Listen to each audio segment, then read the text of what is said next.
Why do you assume that Asians are somehow unable to understand Western ways of life and that they would be so much better if they would become more like the West? Lee Kuan Yew was often a vocal critic of Western journalism, particularly accusing US media outlets of disseminating viewpoints that exacerbate social divisions rather than fostering harmony. The American concept of the marketplace of ideas, instead of producing harmonious enlightenment, has from time to time led to riots and bloodshed. We cannot allow them to assume a role in Singapore that the American media plays in America, that of invigilator, adversary, and inquisitor of the administration. If allowed to do so, they will radically change the nature of Singapore society, and I doubt if our social glue is strong enough to withstand such treatment. The 1980s in particular marked a period of intense conflict between Lee and prominent publications such as Time, Asia Week, Far Eastern Economic Review, and the Asian Wall Street Journal. What's your conflict with the Wall Street Journal? A reporter wrote the story in 1988 or 89. A government that prides itself on its integrity was being accused of unloading in an IPO a dud company, which is completely untrue. So we said, please print this reply. They refused. And I said, in that case, we will restrict your circulation. You have done this to create controversy, then you will sell more papers to Singaporeans. So you'll sell more advertisements. Now, if you will remove your advertisement from your newspapers, we will not restrict you. What did they say? No, our papers and the advertisements go together. So we said then we restrict you to 500 copies. But that's not the spirit of a free press. Oh, no, that's not the spirit of a fair, open press that allows a counter-argument. They're going to cover what the then Prime Minister said. They don't. They don't. All right. They always put a spin on it. Yeah. Do you believe in a free press? Do you believe in the idea of a free press? I believe in truth. Truth. Yeah. That's different, isn't it? And I don't believe that the press should be crusading and putting a spin on things. Now let's take a look at some of Lee's most memorable exchanges with foreign media, starting with this journalist from the Financial Times. There is a view that Singapore has become a conformist society. The workers here are well educated, but at the same time they show a lack of initiative and maybe they have a fear of speaking up. You do need people who need to think out of the box and to challenge the system. Do you think this is a serious issue for Singapore? Do you think that other Asian countries face a similar situation? Well, this is a standard Western correspondent viewpoint.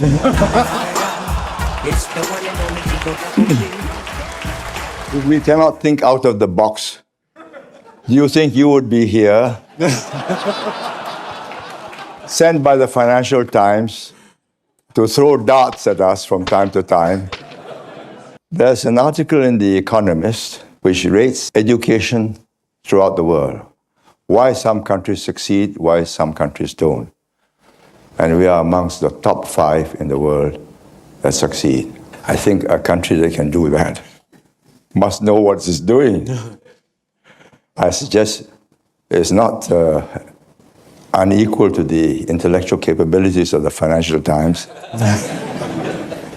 Economists have some good writers.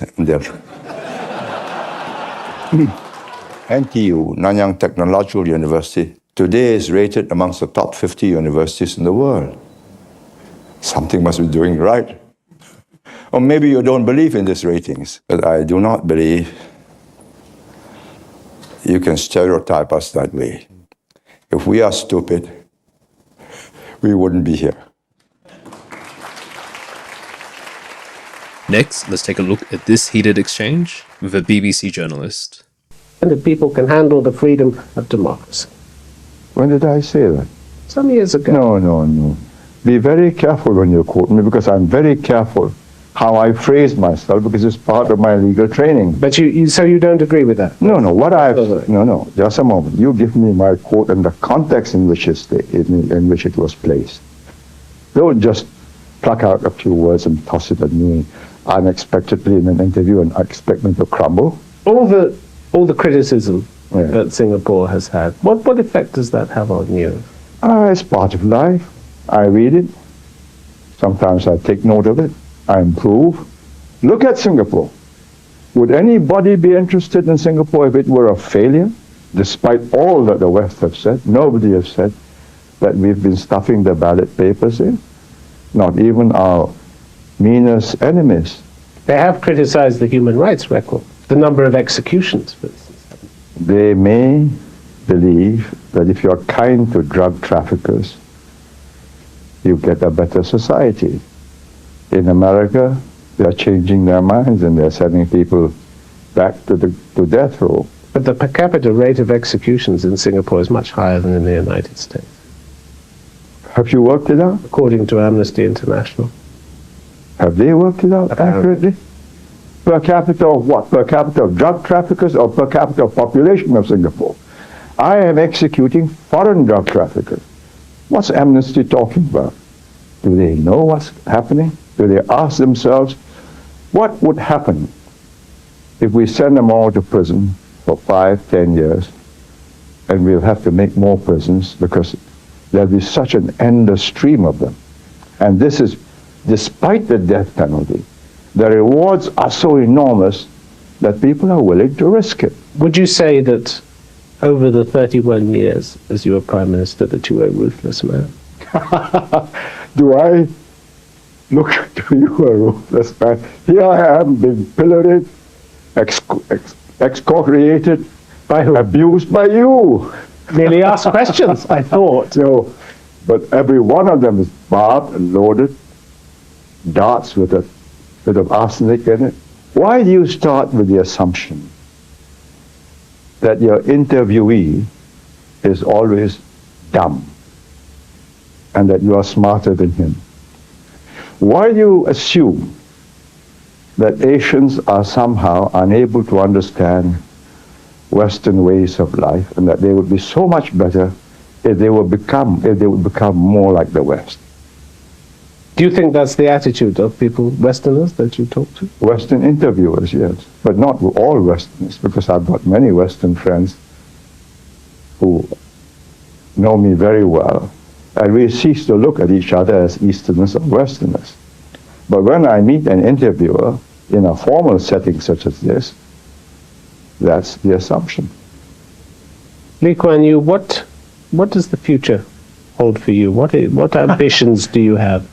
What do I expect to do with myself for the rest of time?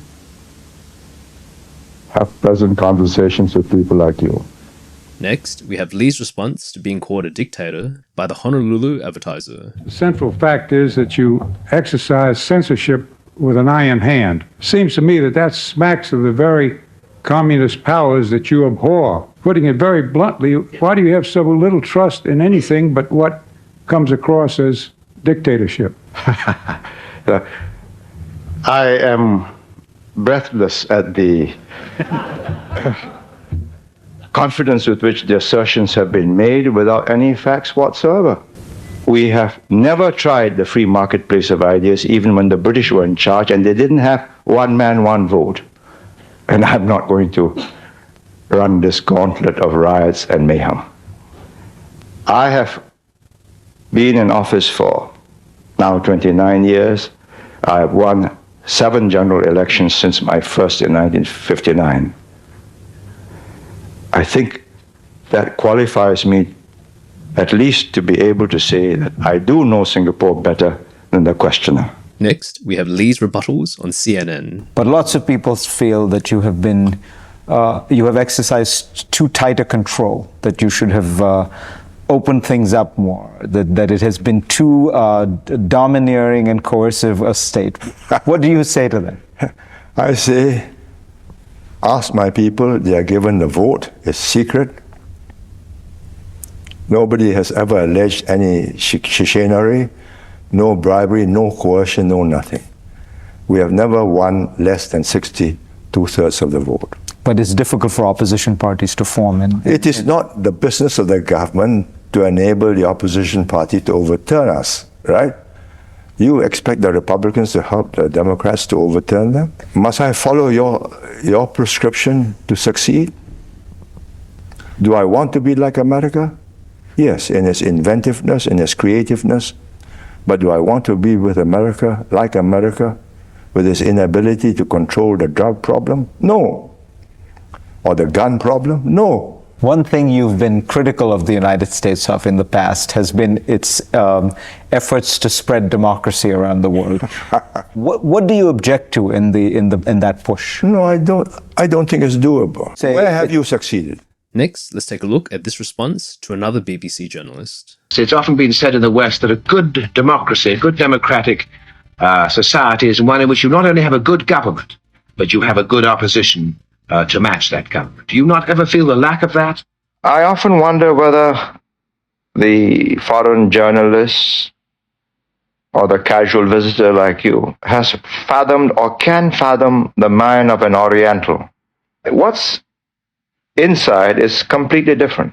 Is this a good government that I can trust to look after me and my family and will see that my children are educated and will have a job better than mine and have a home better than mine? Is it fair? Or is it unfair, unjust, favoring its relatives, its friends, looting the public purse for its relatives, for itself, so that ministers live in luxury whilst the masses live in squalor? I mean, those are the crucial issues because those are the issues that have toppled governments in the third world. Finally, let's take a look at Lee's responses to journalists on NBC's Meet the Press. Are you saying that if the North Vietnamese should come to the conference table and there would be a settlement, that President Johnson would win the next election? And by the same token, would he lose if there is not a peace settlement? I don't think it's as simple as that. I mean, you're putting a form of words in such a tight and I think imprecise way, really, because the world is not so simple. It's not black and white. What you're saying, sir, if I understand, is that the American position of force and resistance to this east wind is essential to give your country and these other newly independent countries a bulwark behind which you can develop your independence. Is that what you mean? No, may I say what I mean myself in my own form of words? I think Americans have, I think, is a friendly habit of trying to help a person think for himself, but I'd rather do my own composition, if I may. Speaking as a Chinese who understands China, can you make an estimate or a guess as to the future of China? Do you think in the near future it will become again a unified country, a strongly unified country that might represent some kind of a danger to Southeast Asia? First of all, I can't speak as a Chinese because I'm a Singaporean. I'm of Chinese ethnic stock, and I think this is crucial. I mean, if you ask me to speak as a Chinese... As an ethnic Chinese. Yeah, well, the Chinese People's Republic in Peking will be... I think quite rightfully indignant, and so will the other aspirant in Taipei. And a bonus clip, we have Lee's advice to China on how to handle Western journalists. Learn how to handle or treat Western media very well. What's your tip? How the Chinese government can handle its international image better? First, I engage them openly. Mm-hmm. You criticize me in your newspapers, and you sell them here, I have the right of reply. You must print it or I will stop your publication. Or you sue them. If you defame me, I sue you. Mm. But if I don't print my reply to put right what you wrongly reported, mm-hmm. Secondly, I can engage them and win the argument. Mm-hmm. Because we are Western educated. I know how they think. I know how they speak. Mm-hmm. I'm able to speak the same language and defeat and counter their points. Mm-hmm. So they stop writing nasty little letters or pieces because you're not the only clever fellow in the block. Write a short letter which will demolish you, so they stop. Wouldn't liberal opinion cry foul that you were regulating the flow of information, of programming? Who is liberal opinion? Are they responsible for my people? I mean, liberal opinion is a concept. I'm talking now of individuals. My people voted for my government. But if we are afraid that the West may laugh at us, then we'll become like the West, and then our ancestors will turn in their graves.